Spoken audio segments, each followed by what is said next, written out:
गुंतलेले मनवेडे तुझ्या सवे भाग 3. आई आणि बाबा ओट्यावर येऊन बसले. मला आणि वेदीला ही उत्सुकता होती जाणून घ्यायची. खरंच काय असेल एवढं की आई आणि बाबा दोघी एवढे हसत होते. सांगा ना बाबा, काय झालं? कशाला एवढे हसलात तुम्ही? मी म्हणालो, मला तर कधी एकदा ऐकतोय असं झालं होतं. घाईच नुसती. वेदीलाही असावी घाई, पण ती दाखवत नसावी. हो रे, सांगतो सांगतो, त्याचसाठी तर बसलो इथे, बाबा म्हणाले.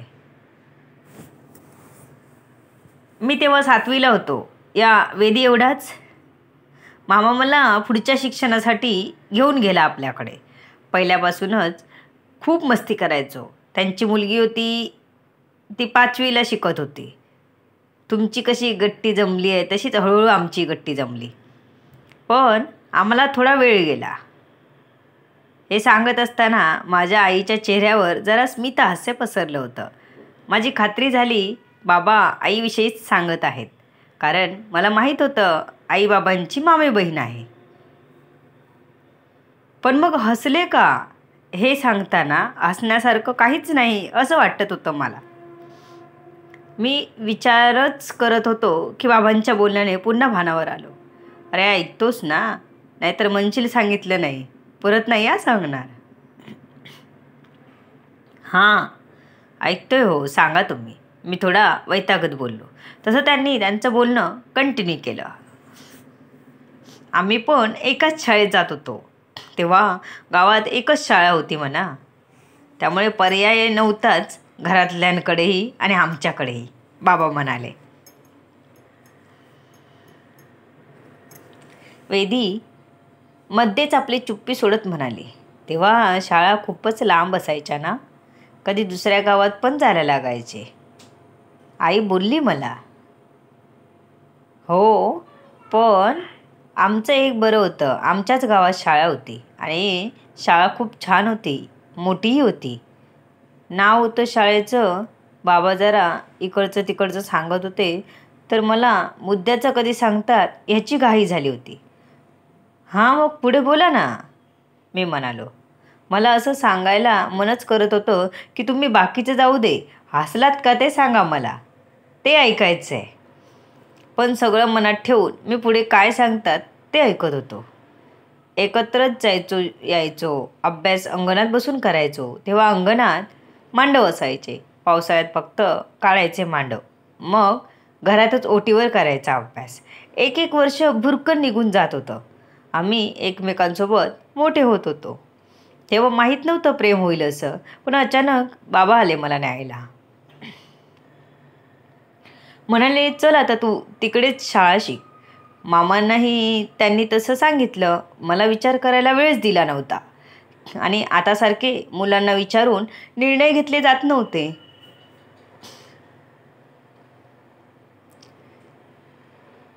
मी 7वीला होते आणि हे 9वीला. आमचा कशाला कोण विचार करणार, आई मध्येच बोलली. बाबाने मला माझी पिशवी भरायला सांगितली आणि बघता बघता आम्ही निघालोही. मी जाणार म्हटल्यावर नकळत तिच्या डोळ्यात पाणी आलं. मला ते दिसलं. मलाही मनातून खूप वाईट वाटत होतं. असं काही होईल हा विचारच केला नव्हता. आता 10वीपर्यंत तरी इथेच शिक्षण होईल असंच वाटत होतं. आईने गुपित फोडलंच होतं. मग बाबा आता सरळ तिला उद्देशून बोलत होते. बाबांनी आधी नाव नव्हतं सांगितलं, पण आईच्या बोलण्यावरून कळलं होतं आम्हाला. बाबा आईचा खूप रिस्पेक्ट करायचे. त्यामुळे ते कधी तिला टोचून किंवा टोमण्याने बोललेलं मी तरी ऐकलं नव्हतं. आता ही आई मध्येच बोलली.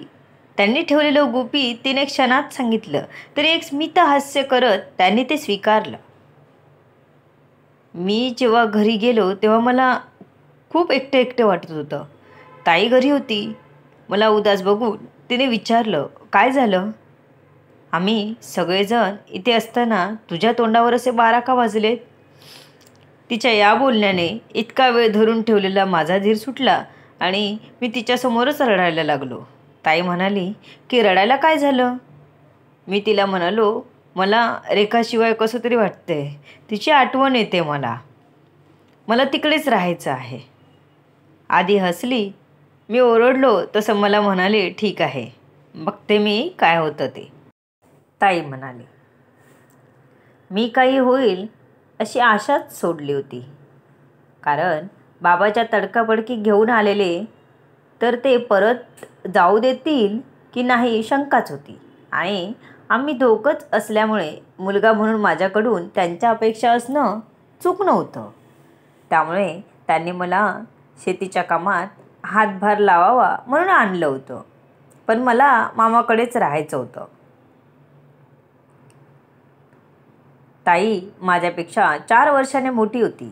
ती दुसऱ्या दिवशी बाबांकडे गेली आणि म्हणाली, सुहास रडत होता, त्याला तिकडची सवय झाली आहे.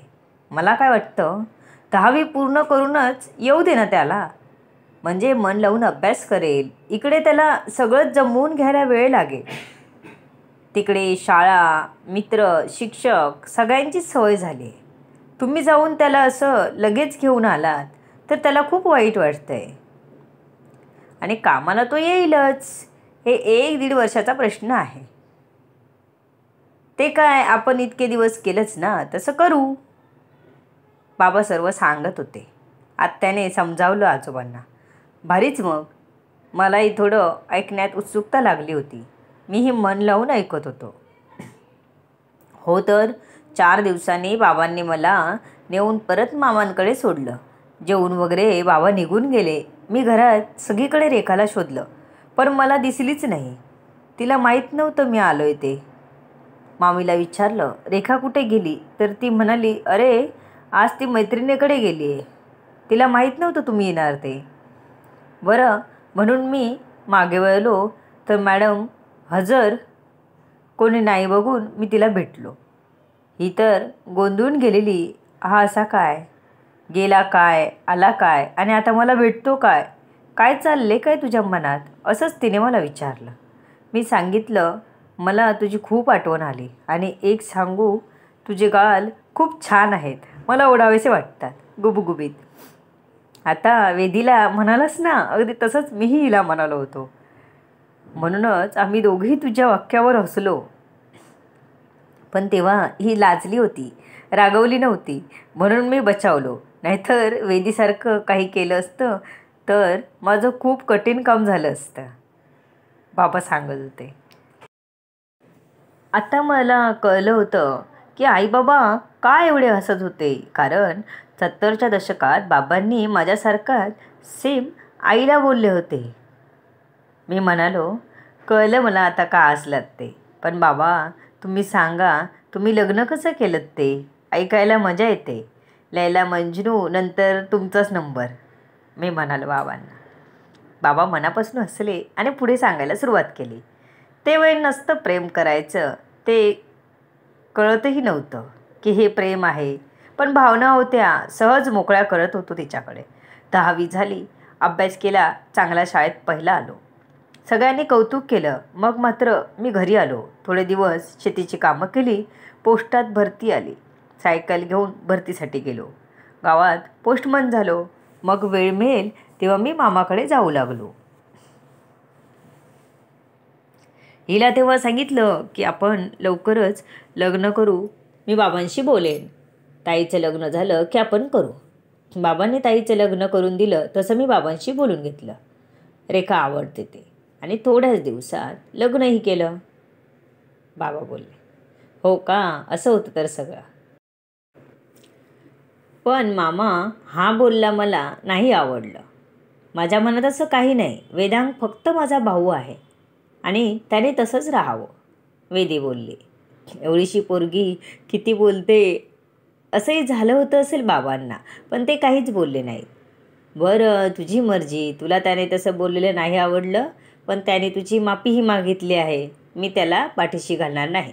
त्याला याबाबत मी नक्कीच वॉर्निंग देईन. खुश? बाबांनी वेदीला जवळ जाऊन तिच्या डोक्यावरून हात फिरवत म्हणाले, हे वय असंच असतं, अल्लड, अवखळ. जास्त त्रास करून घेऊ नकोस. वेदांगने असं काही केलं तरी मला सांग, मी तुझ्यासोबत नेहमी असेल, बाबा बोलले आणि निघून गेले.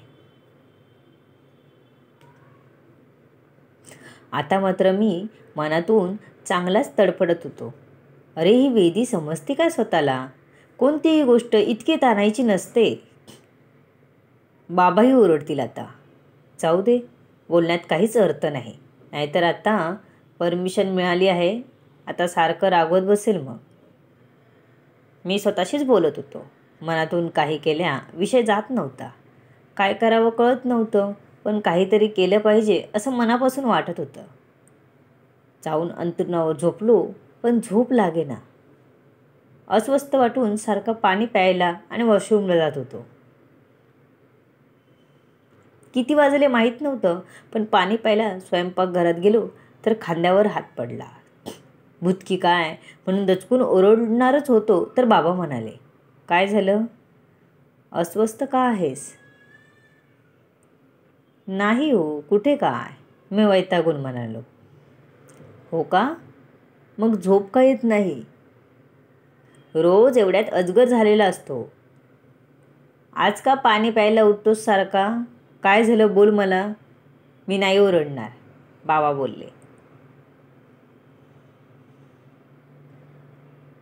माझा कंठ दाटून आला, तरीही मी काही नाही म्हणालो.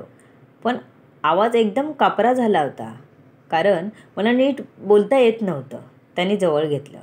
काय वाटलं त्यांना हे मी ओळखू शकत नव्हतो, पण त्या क्षणी त्यांनी मारलेली मिठी खूप काही देऊन गेली. माझे डोळे अलगद पाण्याने ओले झाले. माझं मन थोडं हलकं झालं होतं. ताण कमी झाला होता आणि बाबांचा खूप आधार वाटत होता. झोप जा, उद्या बोलू, बाबा म्हणाले. हो झोपतो, उद्या शाळेत जायचं आहे, मी म्हणालो आणि झोपायला निघून गेलो. थोड्या वेळाने झोपही लागली. ही बाबांच्या झप्पीची कमाल होती. दुसऱ्या दिवशी मी माझी तयारी केली आणि निघून गेलो. तसेही वेदी बोलत नसल्यामुळे ती माझ्याबरोबर येत नव्हती. मीही आता तिच्यासाठी थांबत नव्हतो. त्या दिवसापासून मीच बोलत नव्हतो, बघतही नव्हतो तिच्याकडे. असेच चालू होते सगळं. घरीही बोलणं नाही आणि शाळेतही बोलणं नाही. मी वेदी नाहीच आहे आपल्या घरी असं समजून पूर्वीसारखाच वागू लागलो. तिने कधी स्वतःहून बोलायचा प्रयत्न केला नाही.